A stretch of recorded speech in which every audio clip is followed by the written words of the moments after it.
A typical problem that a subject matter expert goes through is that whenever they see something abnormal or off at a work situation or in their domain of expertise, they immediately have to voice it. They have very high standards and they have strong opinions, which they find very difficult to control, and so it all just comes out. The impact of this is that the subject matter expert gets judged for being harsh, too direct, or being a little undermining of others. Yes, there are polite ways of saying things, but that's not the crux here.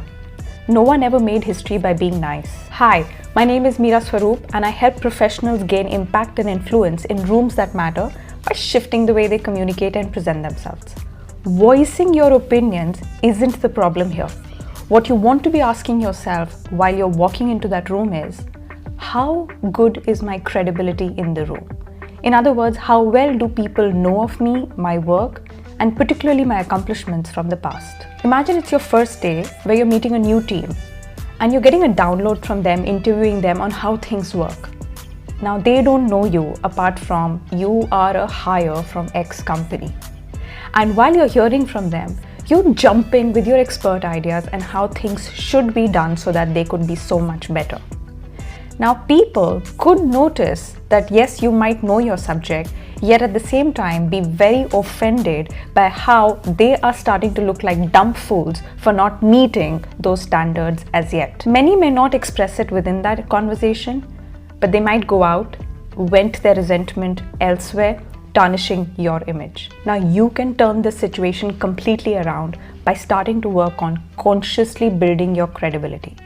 And there are several ways to build your credibility instead of harping about your accomplishments. So let me show you how that can be done. The depth of your questions is greater than the brilliance of your answers. You can often convince someone that you have a mastery over a subject just by the quality of the questions that you ask them. Instead of pitching the benefits and features of your idea, start to ask probing questions that could lead to a whole new outcome. And I will add just a bit here. What's your intent when you're asking these questions? Are you asking because you're curious and you really want to understand how things work? Or are you asking because you just want to look good and in some ways they may look bad? I'll give you an example. We've accomplished so much in the past 6 months.